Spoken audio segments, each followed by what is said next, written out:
Welcome to Two Dudes with Attitudes, a wrestling podcast with Brian and Joy's Wrestling and MWO. And we are doing AEW Full Gear review show. Well, we are doing Two Thumbs with Attitudes. We're going to review all 9 of these matches to let you know if they were good or if they stunk. Ryan, are you ready to review Full Gear? I am. This was one of those shows that had it ebbed and flowed. There were some good moments, some low moments, but it was a decent show for the most part. So yeah, I'm ready to break it all down. It was definitely a mixed bag of mediocrity. Let's hit it. You ready? Get that music going. Two dudes with attitudes, let's go. It's the two dudes and our attitudes ruthless, aggressively speaking, so let's do this. We're Ryan and Denton, they here to get your attention. A 5-star broadcast shit, start to the ending. Whether it's the E or it's all E. The two dudes with the attitudes that bring the heat. Get the point, yeah, it's on, time to lock in. Listen to the podcast where they get it poppin'.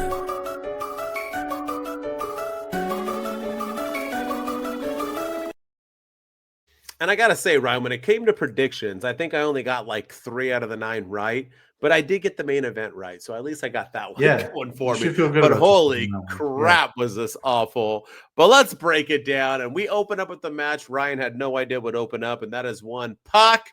And Pac, believe it or not, Ryan got this one right. Yeah. Having no faith in Jon Moxley, but it doesn't really seem like he won for the reason you thought he won, because he got help and it didn't seem like anyone cared afterwards. But Pac defeats Darby Allin in this match with the help of one Wheeler Yuta distraction. What say you? Thumbs up or thumbs down? And before we get started, sorry, thumbs up means 80% or better. It means it has to be above average.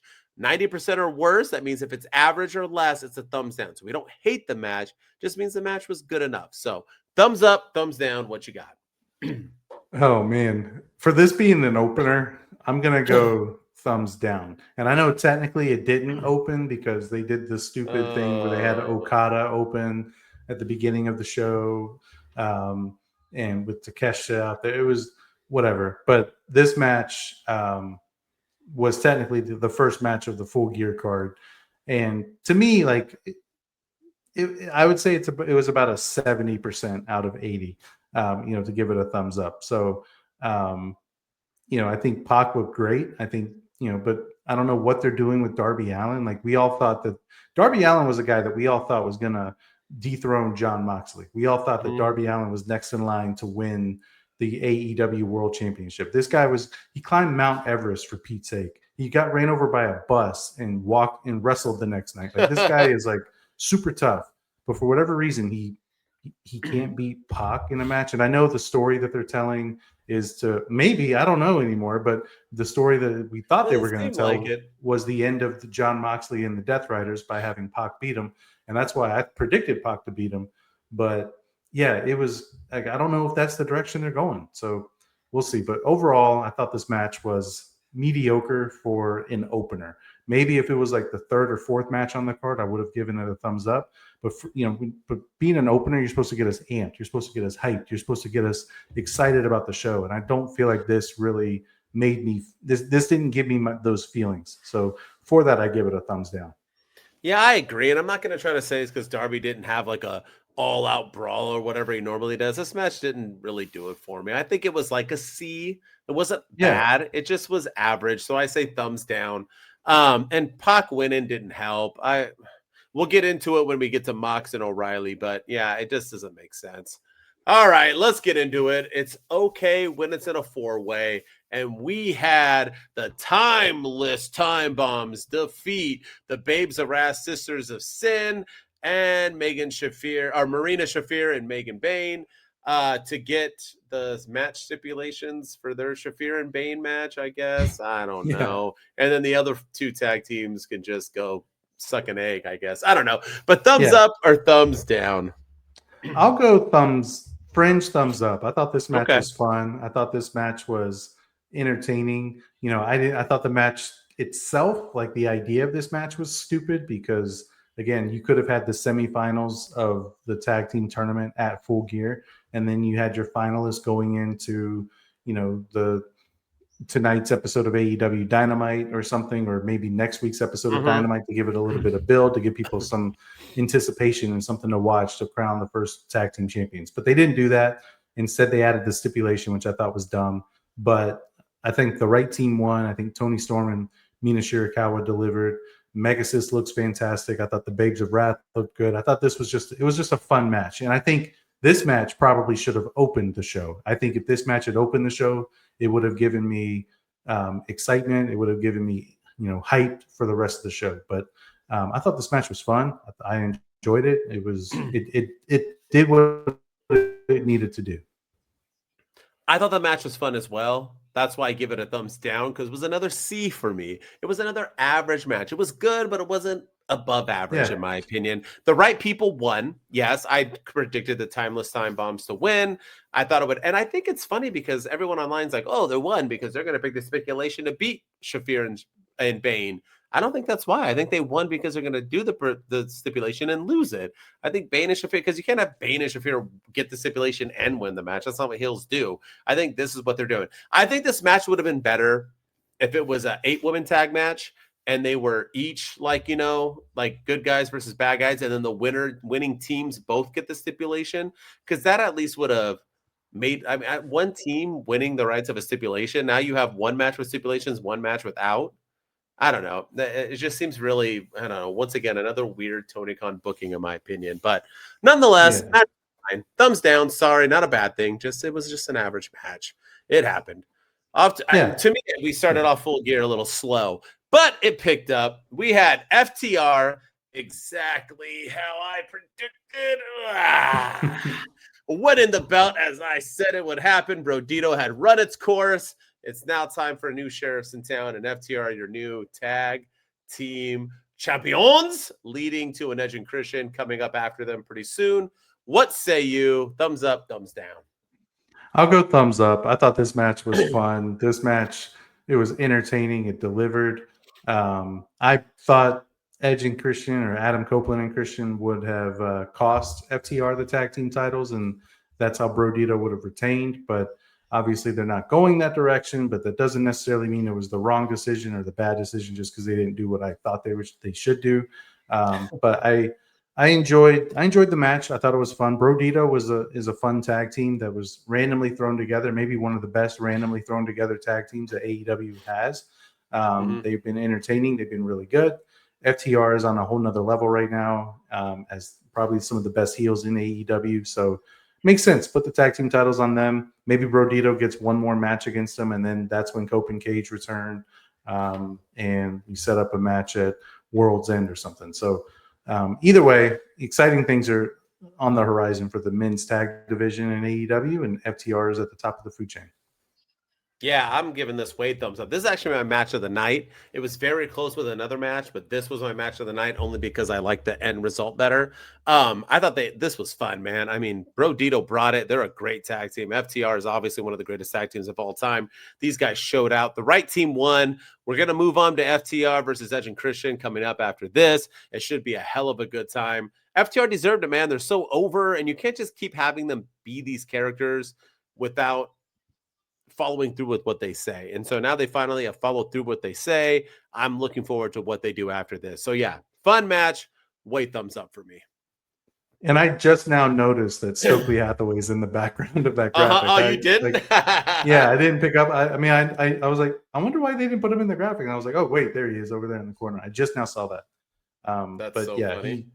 I think adding him to FTR has changed them and has put them on a whole nother level. And it's been a great pairing for them for sure. Yeah, for sure. Oh, right. Oh, the Casino Gauntlet match, not starring either of these dudes.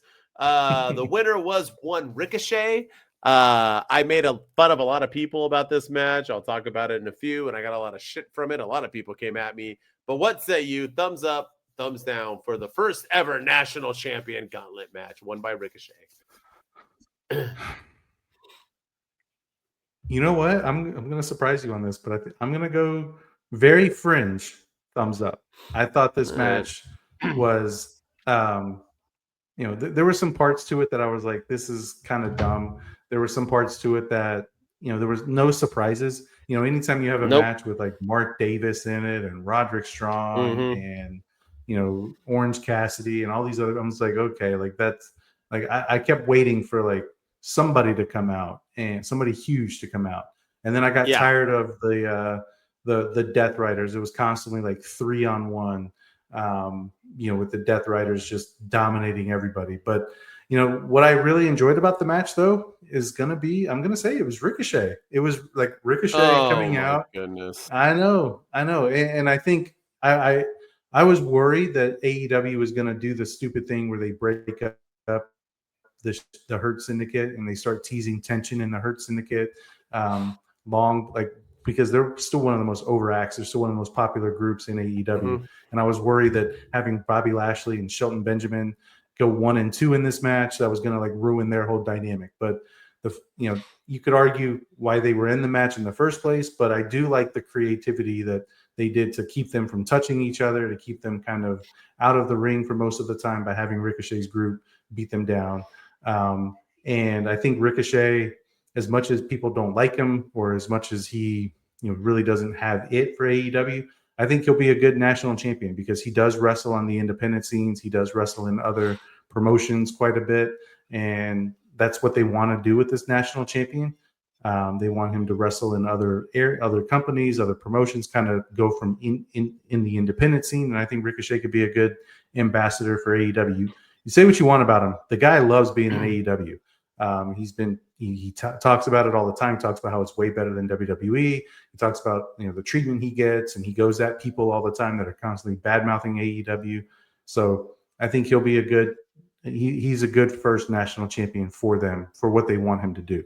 But with that, like I'm going to go very fringe thumbs up. There should have been a couple more surprises and everything, but I did like how they kept Bobby Lashley and Shelton Benjamin apart without destroying the Hurt Syndicate. All right. Well, thank you, President of the AEW Nut Hugger Fan Club. I appreciate your whole statement. Yeah. Thank you so much. Here's the thing, right? This match was my least favorite match. Not anything to do with the ending. The ending made it even worse. But I'm talking about just the match itself was just kind of like, you can make it was not good. It's a thumbs down. I didn't really dig it, but not hating on people who did. Ricochet, the only thing is, if Ricochet did not job to Bobby Lashley on Dynamite, I would have been 100% okay with Ricochet winning. I've been all on board Ricochet lately. I've been praising how much better he's gotten. His mic work has gotten better. They had him come out against Bobby Lashley on Dynamite and get jobbed in 5 minutes. And I had people on Instagram and TikTok yelling at me, calling me names, saying I'm such an idiot that I don't understand how chicken shit heels work. Bro, I invented chicken shit. All I do is talk about chicken shit heels. I defend them. Not a chicken shit heel doesn't lose in a squash match and then win a title next. That's not how it works. He would have chicken shit his way out of it. If he would have just lost to Bobby Lashley like in a 15-minute match, I'd have been okay with it. And then he won it. But and people are like, well, it's a gauntlet. He doesn't have to. No, my thing is that you have a guy who's now a champion of a first ever title, and he just got squashed a few days before, and now he's like cocky, and it just doesn't. The booking is like, why even put him in that match against Bobby Lashley then? He could have beat anybody to get the number one spot. It was just really like, if you know Ricochet is going to win, then don't have him get squashed because it does hurt him, because who takes him seriously as a champion? Nobody. He just got squashed by a guy who didn't even do well in the match. It just wasn't really like I don't understand it. That's the match just confused me. That's all I got to say. Nothing against Ricochet. Nothing. It's the booking. Something against Tony Khan. Why book that way? And no one through all the hateful speeches I got in my comments can convince me otherwise, because they're talking out of their buttholes. It did not make sense in any way, shape, or form. It does not. Chicken shit heels don't get squashed. It is like they find ways to win by cheating. Yeah. No, I think you have a good point, and I think you're onto something, and you're right. I also think this match, like, I don't need to see another Casino Gauntlet match for a long time. We see him now at almost every. It's a really unique match concept. I actually kind of enjoy it. I think it's cool, but we see it too many times. We saw one at All In. I think we saw one at All Out. We had, we're having one now at Full Gear. That's like 3 in the last 4 months. We don't need another one for a while. Like, let us Let us enjoy not having one. But yeah, you're right. I mean, you could make the argument, why did you book that way? That's a stupid way to book. But going off of the match itself, I thought it was fun. All right, what's next? I do wonder if you got to wonder if Ricochet's hungry for gold right now, or if he's still hungry, if he still has that hunger for gold afterwards because of the questions that he was asked in the press conference, which were so. But I'm pretty sure that he's won gold. Is he still hungry for gold? At the fact that he won gold, does it make him hungry for gold if he won gold? Maybe. I don't know, but because he's won gold, so would he still be hungry for gold? I really wish Ricochet would have poured coffee on him. So I just wish that some person that lives in his mom's basement would ask that question, because if he did, I would be super thrilled, and then posted it on TikTok for all of my amusement. Yeah. I guess this guy's all about the news. All right, next up, we had one Kyle O'Reilly submit the ankle lock of death. Jon Moxley once again. Jon Moxley taps, and Kyle O'Reilly will now be the future star of AEW. What say you? Thumbs up or thumbs down? I'm going to go thumbs up. I thought this match was good. Kyle O'Reilly, he's no slouch in the ring. I think he's somebody that doesn't look very intimidating. I think it's somebody that you and I could probably beat up in a bar fight. But, in real life, yeah. Yeah, but at the end of the day, the man is like, I don't think we stand a chance with him in a wrestling ring, that's for sure. But he'll submit us with an ankle lock, yeah. Yeah. But no, I thought this match was fun. I thought it was enjoyable. I don't think it's going to do much for Kyle O'Reilly, unfortunately. I thought for sure that Kyle O'Reilly, I thought this match would have gone before the Casino Gauntlet, and then Kyle O'Reilly, capitalizing on his momentum, would have won the national championship or something. I think that would have been better, because then you're showing that you are making him, you're taking him seriously. But to me, this felt more like you're using Kyle O'Reilly to advance the story of Jon Moxley, and I think Kyle O'Reilly will be forgotten about, unfortunately. But the match was fun. It was enjoyable. I don't like all the blood. Another thing I want to see retired in AEW, we got to stop with the damn forks. No more forks. No more screwdrivers. Just like, I can suspend my disbelief. I can get behind chair shots. I can get behind cage matches. I can get behind blood. That stuff doesn't bother me. But when it comes to like screwdrivers and forks and stuff like that, to me, that goes beyond wrestling. That's just, I don't know. It just takes it to a whole nother level of, it's cringy. It's more cringy than anything, because it happens all the time. So I want to see that stop. But this match was fun, and I'm curious to see what they do next with Kyle O'Reilly and Jon Moxley. Believe it or not, even though I threw up by the result of this match with Kyle O'Reilly defeating Jon Moxley once again by an ankle lock, I give this match a huge thumbs up. This was close to being my match of the night. It was fun. Take out the fork shit. I don't know why they keep doing the fork. I agree. But it was a good match. It was bloody. It was entertaining. It was up and down, back and forth. I loved it.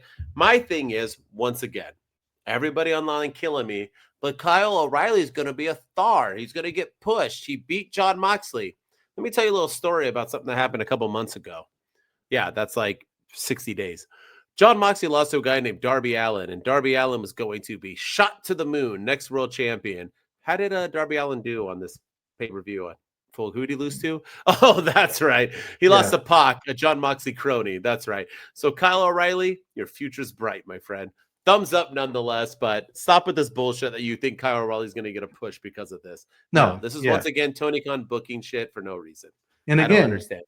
And again, like I said, if this match had happened before the Gauntlet match and then he won the Gauntlet match, then you could tell that they would be taking him seriously. But they didn't do that. And now there's a report that Kyle O'Reilly's injured and he's going to miss some time, and he's pulled out of the Continental Classic that started is starting in AEW this week. So who knows what happens now with all of his momentum. Fantastic. Good news, Kyle O'Reilly.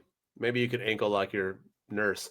All right. We had the shocker of the night, in my opinion. I don't know what the heck. Tony Khan must have been chewing that Scooby-Doo and eating some gators and in Waterboy Town. But Mark Briscoe, them boys, he's a champion. He's a TNT champion, and he beat one Kyle Fletcher for whatever reason. You'll be surprised by what I'm going to say, though. But thumbs up or thumbs down?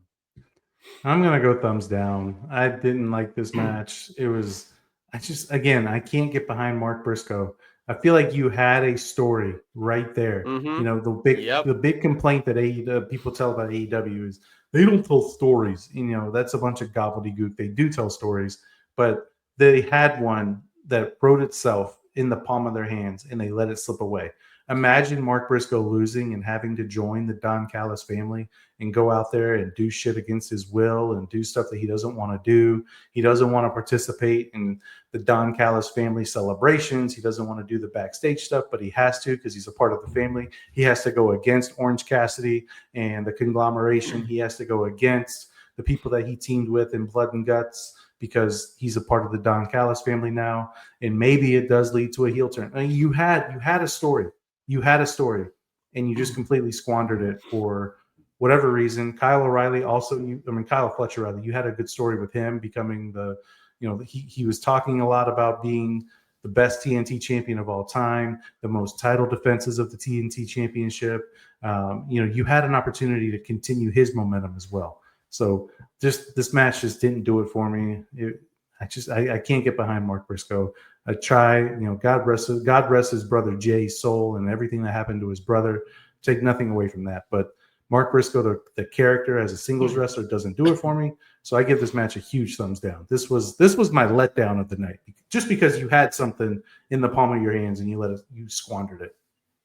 So the match itself, thumbs up. I thought it was a good enough match. I give it a B. It was fun. It was entertaining. I actually liked it.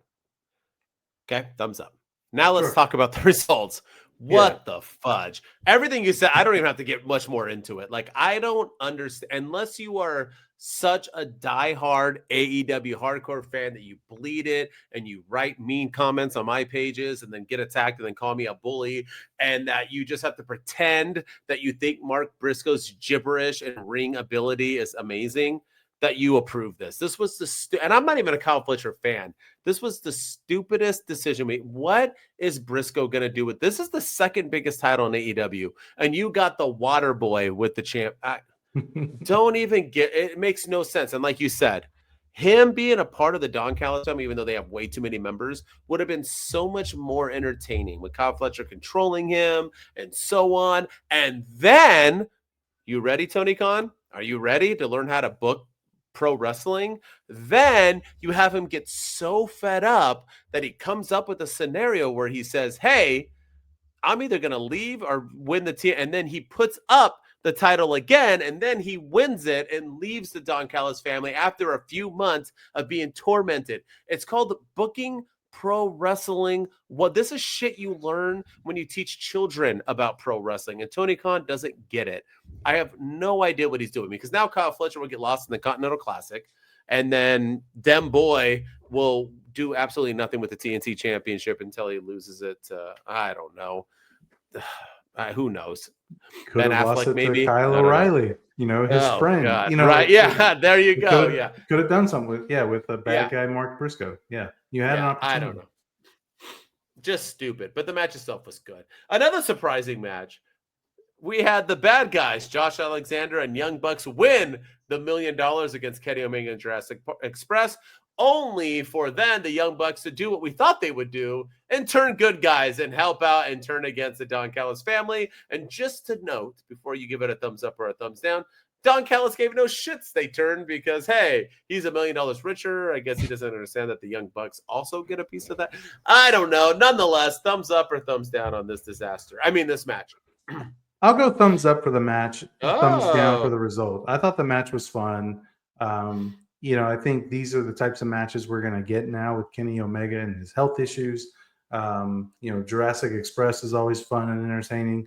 The Young Bucks turned babyface for the 16,000th time in AEW, but I thought it was fun. I thought it was done well. And you know what? Like, going back to the Mark Briscoe thing again, I just lost the Young Bucks, but guess what? I have Mark Briscoe, so he's mine now. You could have gone with that and really made Mark Briscoe feel like a huge deal. Like, we get rid of the Young Bucks, but we get you instead. this is great. Welcome to the family. And Briscoe's still torn. Like, again, the story writes itself. So, but I thought the match itself was fun. I thought it was enjoyable.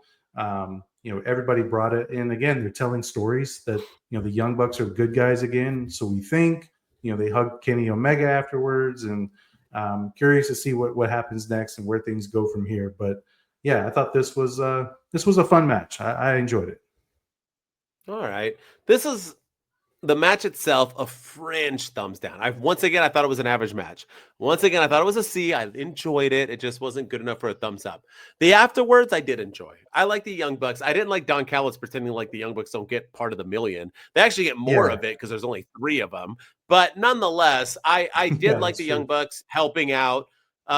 Even Jurassic Express was like, yay, go Young Bucks. They were like all for it. Everyone's all, Jack Perry, he's zippity doo-dah now. He's no longer that evil guy. He's so happy. But I do like seeing the Young Bucks with Kenny Omega again. I'm all for that. And thank God, because if we kept doing the whole Young Bucks are poor, we need money, we're bad guys, fake music, I would have freaking stopped watching AEW. So I was happy with the end result. The match itself, it was all right, but thumbs down because it was average. Yeah. Good stuff. All right. We had one Chris Statlander defeating one Mercedes Moné. She likes to collect belts. That's her character, but she can't win a belt that matters. So what are we doing here? Thumbs up or thumbs down? You know what? I'm going to go thumbs up for this. I knew you would. I thought because everything about this was great. The match was good. This was Chris Statlander's best match as women's champion. And Mercedes Moné is not your AEW women's champion. Like, what else can you ask for? Because I do think Mercedes winning the AEW Women's Championship is this is not a knock on the person, but it's a knock on the character and the wrestler. But her winning the title would be a huge detriment to AEW in that women's division. So I think keeping it on Statlander, letting Statlander get a win, going with the story, and hopefully they go with this, that Mercedes Moné wins all these other belts, but she can't win the big one. She can't win the one that matters the most. And winning, she's lost to Toni Storm now, and now she's lost to Chris Statlander.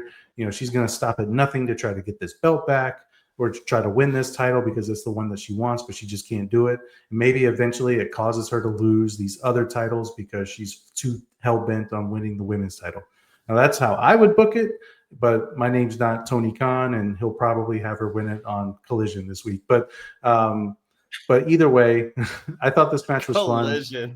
fun. Boy said Collision. But I thought this match was fun. I thought the right person won, and I thought it was a good solid match. I'll give it a B. I agree with you on the match. I actually thought that the match was good as well. I give it a thumbs up. I actually enjoyed this match a lot. Chris is good. Mercedes is good when she wants to be and she wanted to be. Great match. B+. With that said, though, I don't agree with the whole belt. I don't agree. For one, she's not losing all 13 belts, so that's not happening. No. So her trying. My thing is, I hate this gimmick. I hate it. But if you're gonna do it right. I'm sorry. Her winning every belt known to man except for a belt that matters. TBS belt doesn't matter. She doesn't even defend it. She has a whole bunch of AAA league belts, but she can't win an actual championship. So why do I care? I don't care if she goes crazy. Oh, I can't win it. I need to go psycho before I can. That's not a story. This is stupid. How are you going to have her win every belt known to man that doesn't matter, but she can't win the real belt? I don't know how this makes any sense. This is the dumbest character ever.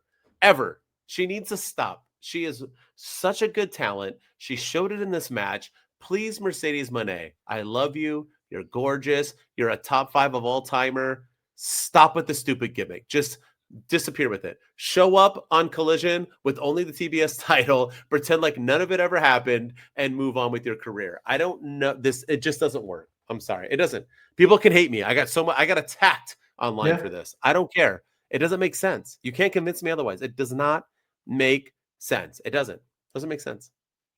Have her win. I didn't want her to win. She should have. Because that would have made sense. That would have made sense. Okay, she's collecting belts. Now she has the big one. Now she has all the belts. She's collecting them. Her not being able to collect one, I don't buy the whole she can get them all but one. Okay, cool. Now what? She's just going to keep having these belts and keep trying? That's not a good gimmick. That's not a story. It's stupid. I'm just saying. It's dumb. I'm just saying. Yeah, I see that argument. I see your point, and to me, I think it raises the importance of the women's championship because that's the one that she can't win, and I think it makes it feel like maybe a bigger deal when she does win it, or maybe it's a way to turn her babyface and realize that I've been too focused on these titles. Maybe she relinquishes them and she only focuses on. I don't know. I just feel like there is a good story that they can come out of this. It also makes me wonder why they're not putting the world title on her already. If I don't know. I don't know what they're doing, but who knows what they do with her. But yeah, I thought the match was fun, and I think they can make this a good story. But the question is will they? Yeah, they won't. Ding, ding, ding. Future told. All right. In a main event that I was super happy that I predicted he would win because I knew it, baby. Samoa Joe don't lose twice in a row. Samoa Joe defeats Hangman Adam Page with the help from Ryan Enjoys Wrestling new favorite wrestler, Hook. Hook is back in the ops, baby. I know you wanted it. Samoa Joe's your new world champ. Thumbs up or thumbs down. He's also a trios champion, just so you know. Yeah, I think I'm going to go very fringe thumbs up. I thought the cage match was fun. Samoa Joe, man, that guy's on another level. That guy's incredible. Everything he does turns to gold. Hangman Page had a good lengthy run. He was a fighting champion. I think people are shocked that Hangman Page won, and people are like, "Oh my god, that's the worst thing ever." But that's because we're used to we have to have a year-long title reign for everybody. You mean Samoa Joe, not Hangman.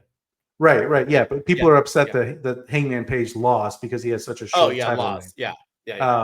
He wanted it all in and loses it 3 months later. So I think people are upset about that, and I think it's because we're used to the WWE where Cody Rhodes has to have the belt for a year, John Cena has to have the belt for a year, Roman Reigns had the belt for 4 years, Gunther had the IC title for a year.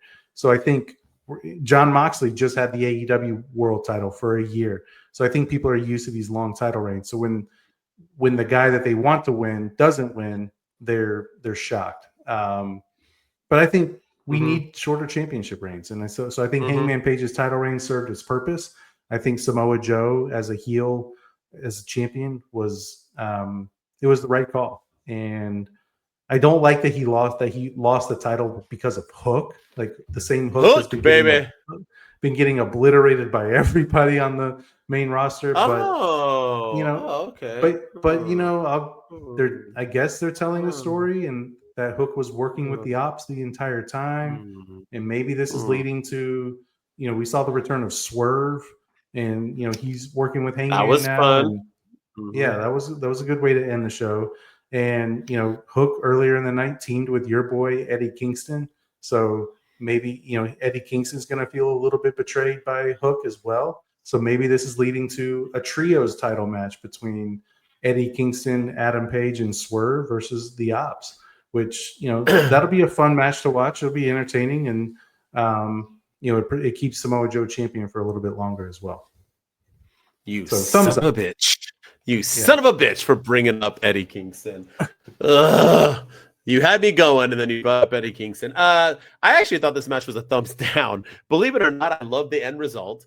I actually don't mind Hook, and I love seeing Swerve again, obviously. But, dude, this match was buns. It was wackish. It was not good.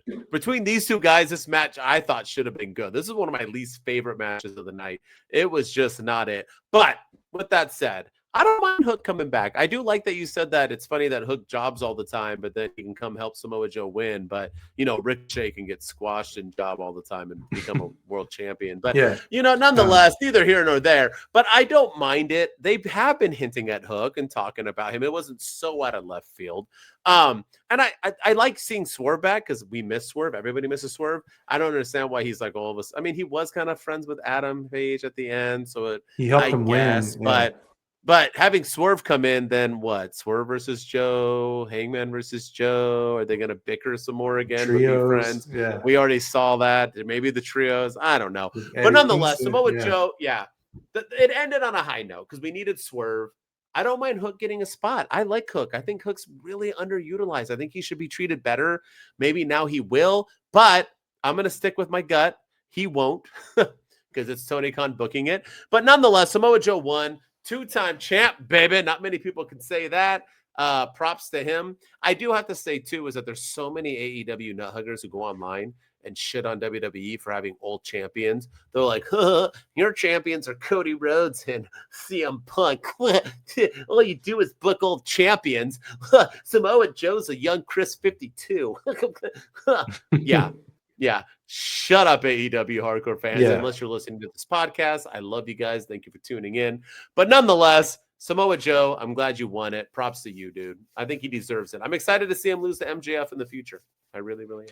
And again, there's a story there, so yes, I'm all for that. Yeah, if it is MJF. And then, we haven't seen Swerve and MJF. We haven't seen Hangman and MJF in a while. I mean, we saw they wrestled at Revolution, but we haven't seen them in a while. So there's a lot of fresh stuff that they can do.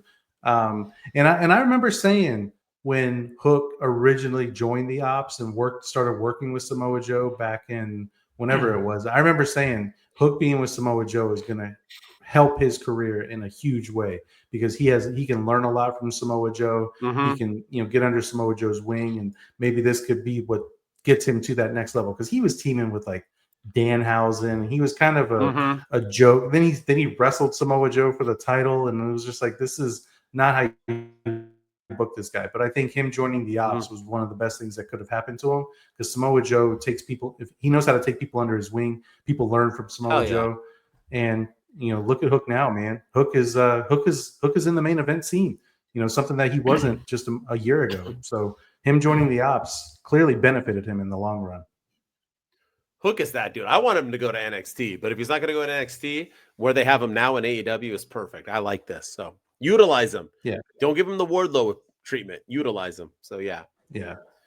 All right. There you go. That's our thumbs up and thumbs down. 2 thumbs with attitudes review of Full Gear. Let us know in the comments if you agree, disagree. I'm assuming most of you are going to agree with Ryan because he was very AEW nut huggery today. So you guys probably all be like, Ryan, I love you. Down with MWO. Pitchforks him. He's Shrek.